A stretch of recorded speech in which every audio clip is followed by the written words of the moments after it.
Good morning and नमस्कार दोस्तों, स्वागत है आप सभी का आपके अपने YouTube channel GK search engine पर। आज है 16 मई और 16 मई से रिलेटेड राजस्थान करंट अफेयर्स के जितने भी इम्पोर्टेंट क्वेश्चन हैं उन सभी को हम इस वीडियो में डिस्कस करने वाले हैं। तो पूरा वीडियो बहुत ध्यान से देखना और वीडियो के एंड में मैं आपसे एक क्वेश्चन पूछूंगा जिसका आंसर आप सभी को कमेंट बॉक्स में देना है। कल के वीडियो में मैंने आपसे एक क्वेश्चन पूछा था जो था वन विभाग की ओर से प्रदेश में इको टूरिज्म को बढ़ावा देने के लिए कितने पर्यटन स्थलों को इको टूरिज्म डेस्टिनेशन के रूप में विकसित किया जाएगा। तो राजस्थान में कुल 110 इको टूरिज्म डेस्टिनेशन के रूप में पर्यटन स्थलों को विकसित किया जाएगा। ए ऑप्शन यहाँ पर बिल्कुल सही था। जिन दोस्तों ने ए ऑप्शन कमेंट बॉक्स में सही जवाब दिया था उनको हार्दिक शुभकामनाएं।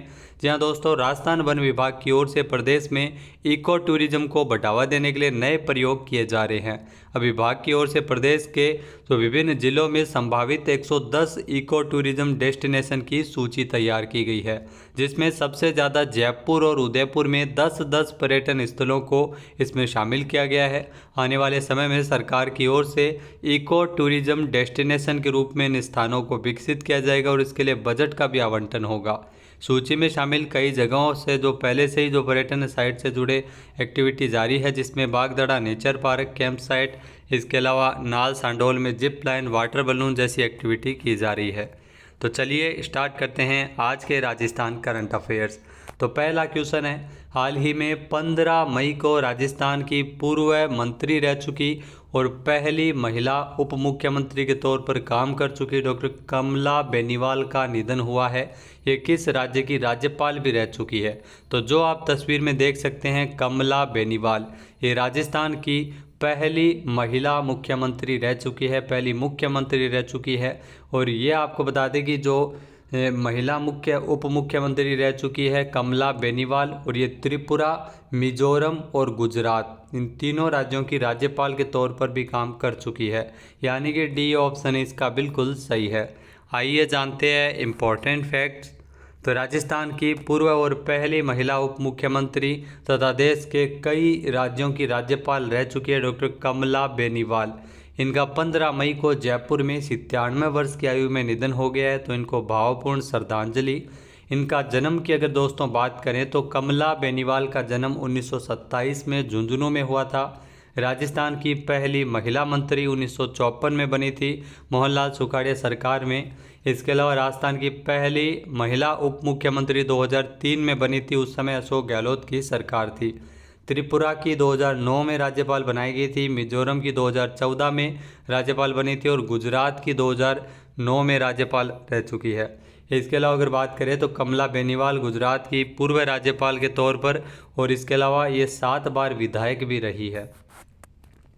नेक्स्ट क्वेश्चन है, हाल ही में मध्य प्रदेश में आयोजित जूनियर नेशनल बास्केटबॉल प्रतियोगिता में राजस्थान की टीम ने कौन सा मेडल जीता है? तो एमपी में आयोजित हुई जूनियर नेशनल बास्केटबॉल प्रतियोगिता जिसमें राजस्थान की टीम ने गोल्ड मेडल अपने नाम किया है।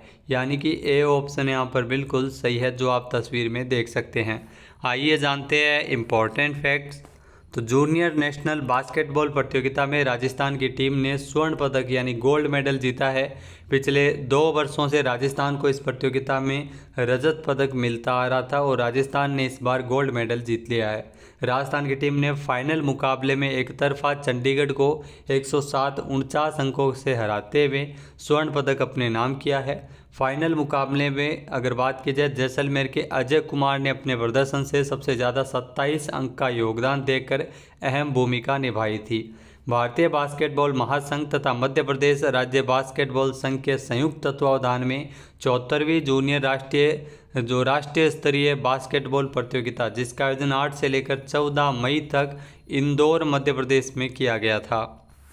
नेक्स्ट क्वेश्चन है, राजस्थान शिक्षा विभाग की ओर से प्राइवेट स्कूल संचालकों के लिए स्पष्ट गाइडलाइंस जारी की गई है, जिसके अनुसार कितने साल तक फीस नहीं बढ़ाई जा सकेगी। तो प्राइवेट स्कूल अपनी मनमानी नहीं कर सकेंगे और 3 साल तक फीस है वो नहीं बढ़ाई जा सकेगी। यानी कि बी ऑप्शन यहाँ पर बिल्कुल सही है। आइए जानते हैं इम्पोर्टेंट फैक्ट्स। तो प्राइवेट स्कूल संचालकों की मनमानी की खबरें अक्सर आपने सुनी होगी। राजस्थान में अब इस मनमानी से सरकार की ओर से महत्वपूर्ण रोक इस पर लगाई जा रही है। प्राइवेट स्कूल संचालकों के लिए स्पर्ट्स जो गाइडलाइंस है वो जारी की है, जिसके अनुसार 3 साल तक फीस है वो नहीं बढ़ाई जा सकेगी। साथ ही साथ पेरेंट्स स्कूली यूनिफॉर्म और किताबें बाहर से खरीद सकेंगे। प्राइवेट स्कूलों में बढ़ती फीस और पेरेंट्स की समस्याओं को दूर करने के लिए शिक्षा विभाग ने एक 10 सूत्री गाइडलाइंस तैयार की है। इसकी पालना नहीं करने पर प्राइवेट स्कूलों के खिलाफ कार्रवाई भी की जाएगी। नेक्स्ट क्वेश्चन है, राजस्थान की शाही ट्रेन पैलेस ऑन व्हील्स में डेस्टिनेशन वेडिंग का प्लान तैयार करने हेतु किसने निर्देश जारी किए हैं? तो इस प्रकार के जो निर्देश जारी किए गए हैं दिया कुमारी के द्वारा, यानी कि ए ऑप्शन यहाँ पर बिल्कुल सही है। दिया कुमारी राजस्थान में उप मुख्यमंत्री के साथ साथ पर्यटन मंत्री भी है और इन्होंने ये निर्देश जारी किए हैं। आइए जानते हैं इम्पोर्टेंट फैक्ट्स।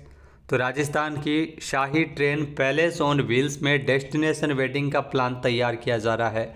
उप मुख्यमंत्री एवं पर्यटन मंत्री दिया कुमारी ने अधिकारियों को निर्देश दिए हैं कि बजट घोषणा में ऑफ सीजन में शाही ट्रेन पैलेस ऑन व्हील्स का उपयोग डेस्टिनेशन वेडिंग के रूप में किया जाए। ऑफ सीजन में जो शाही ट्रेन से विभाग का आय का स्रोत बढ़ेगा और आगामी पर्यटन सीजन में पैलेस ऑन व्हील्स के लिए करीब 700 पर्यटकों की प्री बुकिंग भी हुई है। नेक्स्ट क्वेश्चन है, हाल ही में राजस्थान के प्रत्येक विश्वविद्यालय अब कितने गांव गोद लेकर उनके विकास का काम करेंगे? तो राजस्थान का जो भी विश्वविद्यालय है अब उसको 5-5 गांव है वो गोद लेने होंगे और जहां पर विकास कार्य करवाना होगा, यानी कि बी ऑप्शन यहाँ पर बिल्कुल सही है। आइए जानते हैं इम्पोर्टेंट फैक्ट्स। तो राजस्थान के प्रत्येक विश्वविद्यालय 5-5 गांव है, जहाँ 5 गांव गोद लेंगे और उन गांवों में विकास का कार्य करवाया जाएगा।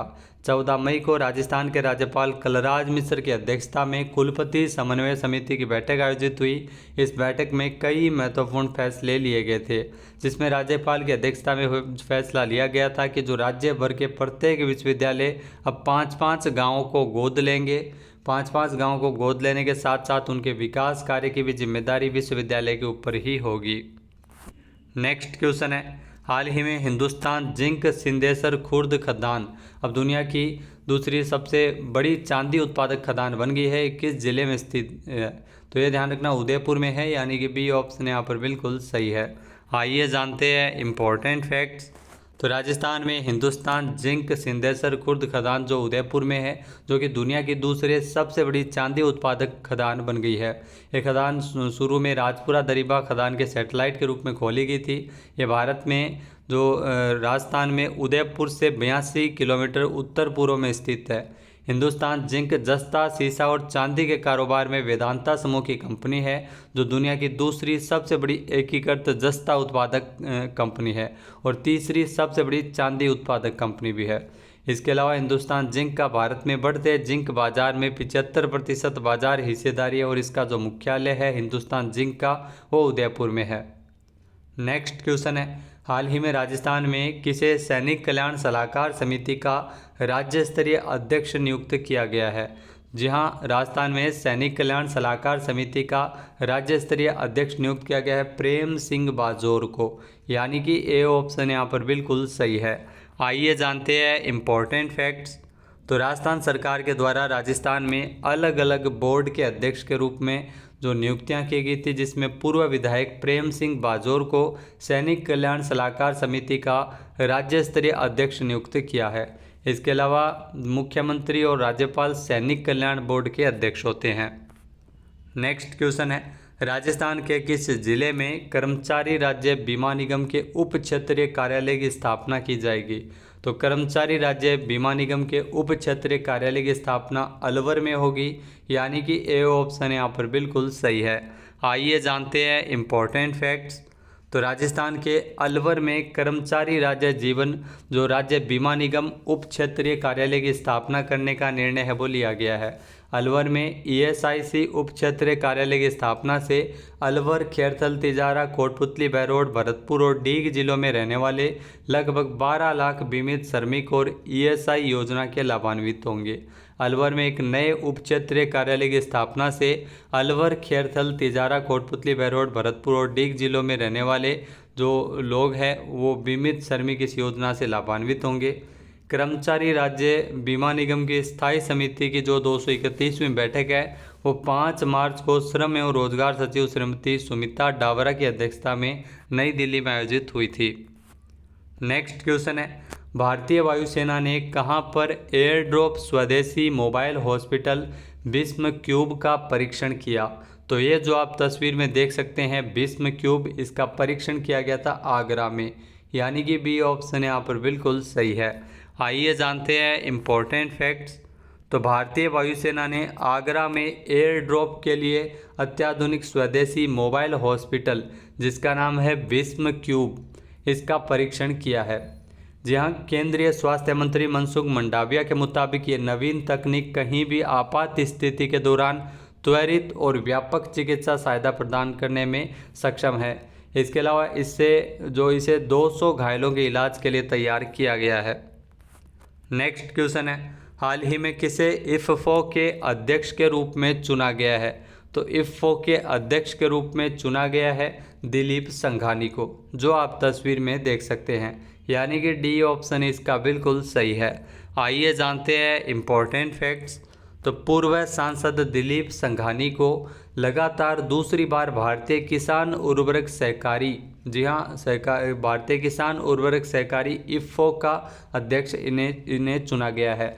इसके अलावा बलवीर सिंह को लगातार दूसरी बार दुनिया की सबसे बड़ी सहकारी संस्था इफ्फो का उपाध्यक्ष चुना गया। तो उपाध्यक्ष बने हैं बलवीर सिंह और अध्यक्ष बने हैं दिलीप संघानी। दिलीप संघानी गुजरात में मोदी सरकार में कैबिनेट मंत्री रहे थे। इसके अलावा जो इफ्फो की स्थापना साल 1967 में की गई थी, इफ्फो की स्थापना, और इसका जो मुख्यालय है वो नई दिल्ली में स्थित है। अब बात करते हैं आज के हमारे क्विज के, जिसका आंसर आप सभी को कमेंट बॉक्स में देना है। तो आज का क्विज है, राजस्थान में अब मौसमी बीमारियों की मॉनिटरिंग जो राजस्थान में स्वास्थ्य विभाग के किस ऐप के माध्यम से की जाएगी? एक बार फिर से सुनेगा, राजस्थान में अब मौसमी बीमारियों की मॉनिटरिंग है वो किस ऐप के माध्यम से की जाएगी? सही आंसर आपको कमेंट बॉक्स में देना है। और अगर ये वीडियो आपको पसंद आए तो इसे लाइक और शेयर करना बिल्कुल ना भूलिएगा। चैनल पे नए जुड़े हो, सब्सक्राइब नहीं किया है तो अभी सब्सक्राइब बटन पे क्लिक करें। इस वीडियो की जो PDF फाइल है वो वीडियो के डिस्क्रिप्शन बॉक्स से डाउनलोड कर सकते हैं और इस क्वेश्चन का आंसर आप वोट करके भी कर सकते हैं। वीडियो देखने के लिए धन्यवाद। जय हिंद, जय भारत, जय राजस्थान।